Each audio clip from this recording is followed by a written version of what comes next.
আল্লাহর ধরা এমন শক্ত ধরা, আল্লাহ ছাড় দিতে দিতে একবার যখন খাপ করে ধরবেন তখন বাঁচার আর রক্ষা, বাঁচার জায়গা পাবেন না, মাথা আলোকনার কোনো জায়গা তখন পাওয়া যাবে। আজ কয়েকদিন পূর্বের ঘটনা, গত মাসের 5 তারিখের, তাই না?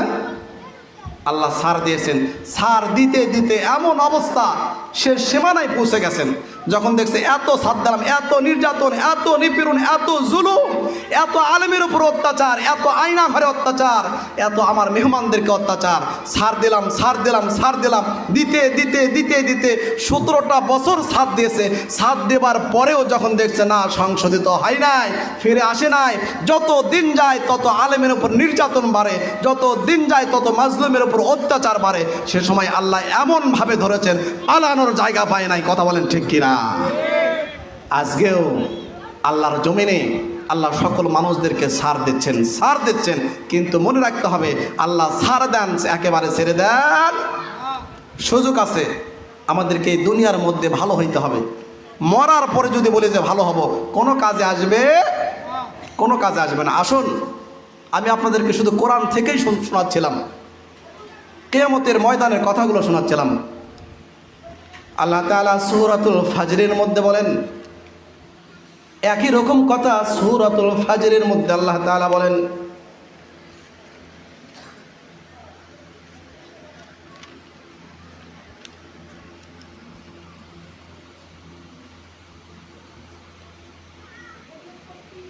وجاء ربك والملك صفا صفا।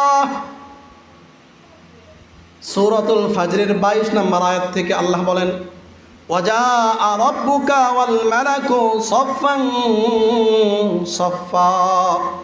হায়রে কিয়ামতের ময়দানে আল্লাহ এবং আল্লাহর সমস্ত ফেরেশতা কুল সেখানে সারিবদ্ধ হয়ে দাঁড় হয়ে যাবেন।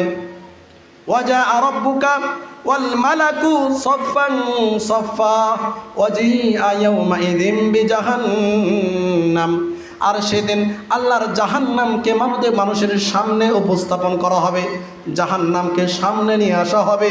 ইয়াউমাইযিন ইয়াতাযাক্কারুল ইনসান, ইয়াউমাইযিন সেদিন ইয়াতাযাক্কারুল ইনসান, মানুষগুলো আলোচনা করতে থাকবে, ওয়া আন্না লাহুয যিকরা, আর আফসোস করতে থাকবে। হায়রে কাফেরগুলো আফসোস করতে থাকবে, দুনিয়ার কথাগুলো স্মরণ করতে থাকবে। দুনিয়ার মধ্যে লম্বা একটা হায়াত পেয়েছিলাম, 50টা বছর আল্লাহ আমাকে সুযোগ দান করেছিলেন, 60টা বছর সুযোগ দান করেছিলেন। হায়রে আল্লাহর দেওয়া নিয়ামত, এই সময়কে কেন আমরা কাজে লাগাইলাম না? সেদিন মানুষ আফসোস করবে আর আলোচনা করবে। ইয়াউমাইযিন ইয়াতাযাক্কারুল ইনসান ওয়া আন্না লাহুয যিকরা। আল্লাহ বললেন সেদিন আফসোস করে আর কি কাজে আসবে? সেদিন আফসোস করেও আর কোনো কাজে আসবে? কোনোই কাজে আসবে না। পরের আয়াতে আল্লাহ বললেন, ইয়াকুলু ইয়া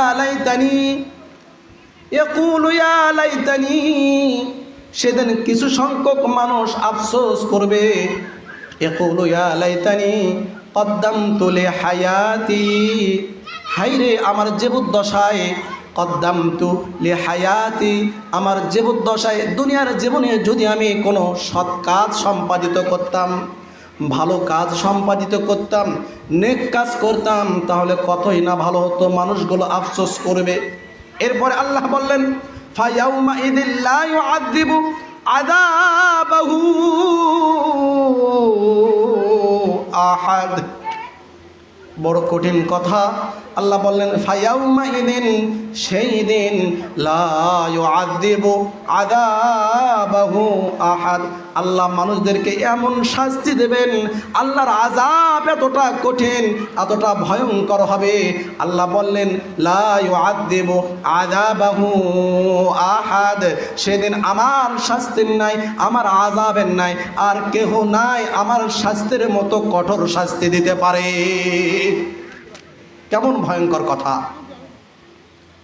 আল্লাহ বললেন আমার শাস্তির মতো কেউ শাস্তি দিতে পারবে না। ফায়াউমাইযিল লা ইউআযযিবু আযাবাহু আহাদ। এরপরে বলেন ওয়ালা ইউসিকু ওয়াসাকাহু আহাদ, এই আয়াতগুলোর তাফসীর যখন আমি পড়ি, অজান্তেই আমার চোখ থেকে পানিগুলো দরদর করে চলে আসে। এজন্য পানি চলে আসে। ও আমার প্রিয় ভাইয়েরা, আল্লাহ কোরআনের মধ্যে এত সুন্দর পরিষ্কার করে বর্ণনা করেছেন, আল্লাহ এত সুন্দর করে জান্নাতের নিয়ামতের কথা বর্ণনা করেছেন, কত সুন্দর পরিষ্কার করে জাহান্নামের আযাবের কথাগুলো তুলে ধরেছেন। সব কিছু পরিষ্কার করে তুলে ধরার পরেও মানুষ যখন আমরা বুঝি না, সব কিছু জানার পরেও যখন আমরা জাহান্নামের রাস্তায় চলি, এই কথাগুলো যখন কোরআনের এই বাণী যখন আমি পড়ি, তখন অজান্তেই আমার চোখ থেকে পানি চলে আসে।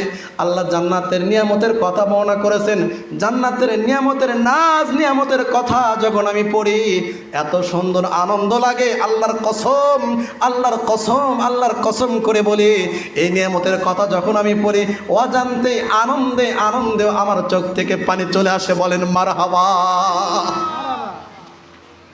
জাহান্নামের আযাবের কথা বলতেছিলাম।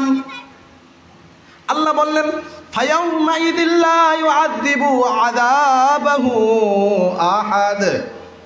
কিয়ামতের ময়দানে এমন শাস্তি আমি দিব যে আমার শাস্তির মতো কঠোর শাস্তি আর কোনোদিন কেউ দিতে পারবে না। দুনিয়ার বুকে কেউ দেয় নাই, কিয়ামতের ময়দানেও কেউ দিবে না। আমার শাস্তির মতো শাস্তি আর কেউই দিতে পারবে না। দুনিয়ার মধ্যে যত আযাবের কথা আমরা বলি না কেন, যত রকমের কষ্টের জায়গা আয়না ঘরের কথা আমরা বলি না কেন, যত রকমের বড় আগুনের কথা আমরা বলি না কেন, যত রকমের শাস্তির কথা আমরা বলি না কেন, আল্লাহ তাআলা বললেন, ফায়াউমাইযিল লা ইউআযযিবু আযাবাহু আহাদ। আমার আযাব এমন ভয়ঙ্কর আযাব যে আমার শাস্তির মতো শাস্তি ইতিপূর্বেও তোমাদেরকে কেউ দেয় নাই, এবং আমার শাস্তির নাও কেউ শাস্তিও তোমাদেরকে দিতে পারবে। শুধু তাই নয়, পরের আয়াতে আল্লাহ আবার বলেন, ওয়ালা ইউসিকু ওয়াথাকাহু আহাদ। আরো ভয়ঙ্কর কথা আল্লাহ বললেন, ওয়ালা ইউসিকু।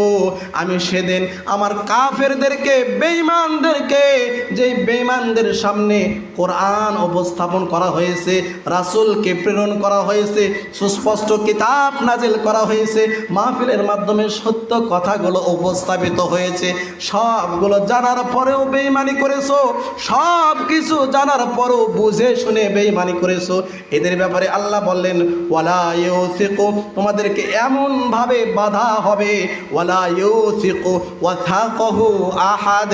আল্লাহ বললেন, এমন ভাবে তাদেরকে আমি বাঁধবো যে আমার মতো বাঁধতেও কেউ পারবে না। বলেন নাউযুবিল্লাহ। কিয়ামতের ময়দানটা কেমন ভয়াবহ হবে। আল্লাহ বললেন, আরে আমি এমন আযাব দেব, এমন শাস্তি দেব যে শাস্তি তোমরা কল্পনাও করতে পারো না। আমার মতো শাস্তি কেউ দিতেও তোমাদের পারবে না। এরপরে আবার বললেন, ওয়ালা ইউসিকু ওয়াথাকাহু আহাদ। এমনভাবে তাদেরকে বাধাই করা হবে, আমার মতো করে কেউ বাঁধতেও তাদেরকে পারবে না, এরকম কঠিনভাবে বাধাই করা হবে। এজন্য ও আমার প্রিয় ভাইয়েরা, আপনাদেরকে অনুরোধ করে বলতে চাই, আপনার দুটো পায়ে আমি হাত দিয়ে বলতে চাই, দীর্ঘদিনের ভালোবাসা আপনাদের সাথে আমার আত্মার মহাব্বত, আন্তরিকতা শুধু মুখে বলতেছি এমনটি নয়, আমি আমার অন্তরে হাত দিয়ে বলতে পারি। আমি তো বলতেই পারি, নাটাই পূর্বপাড়া গ্রামে ছোট্ট থেকে আমি বড় হয়েছি। একটা দুইটা বছর নয়, প্রায় 15টা বছর আপনাদের মাঝে আমি কাটিয়ে দিয়েছি। আপনাদের দুটো পায়ে হাত দিয়ে বলবো, আপনাদের এখনও সময় আছে, দিনের দিকে ফিরে আসুন, এখনও সুযোগ আছে। তওবা করে নামাজওয়ালা হয়ে যান, তওবা করে ঈমানওয়ালা হয়ে যান, তওবা করে ইসলামের ছায়া তলে, ইসলামের সুশীতল ছায়া তলে আপনার মাথাটা নত করে দেন। ইসলামের সমস্ত হুকুম আহকামগুলো, বিধিবিধানগুলো নির্দ্বিধায় আপনারা মেনে নিয়ে জীবনযাপন করা আরম্ভ করে দেন। আল্লাহর কসম করে বলতে পারি, আল্লাহর কসম একবার নয়, দুইবার নয়, তিনটা বার করে কসম করে বলবো, যদি শান্তি পাইতে চান, যদি শান্তি পাইতে চান, যদি শান্তি পাইতে চান, দুনিয়ার কোথাও শান্তি পাবেন না। বাড়ির মধ্যে শান্তি নাই, নারীর মধ্যে শান্তি নাই, গাড়ির মধ্যে শান্তি নাই, ক্ষমতার মধ্যে শান্তি নাই, টাকার মধ্যে শান্তি নাই। শান্তি যদি পাইতে চান, আল্লাহর কসম করে বলবো, কেবল আপনি শান্তি পাবেন নামাজের মধ্যে। কথা বলেন ঠিক কিনা? শান্তি কেবল পাবেন আল্লাহর দিন, আল্লাহর হুকুম আহকাম পালনের মধ্যে। আপনার আত্মার শান্তি, কলবের শান্তি দান করবেন কে? শান্তি পাইতে চাইলে ইসলামের বিকল্পে কোথাও শান্তি পাবেন না। নামাজের মধ্যে যে শান্তি, এই শান্তি আর কোথাও পাবেন না। আসুন, দিনের দিকে ফিরে আসুন, নামাজের দিকে ফিরে আসুন।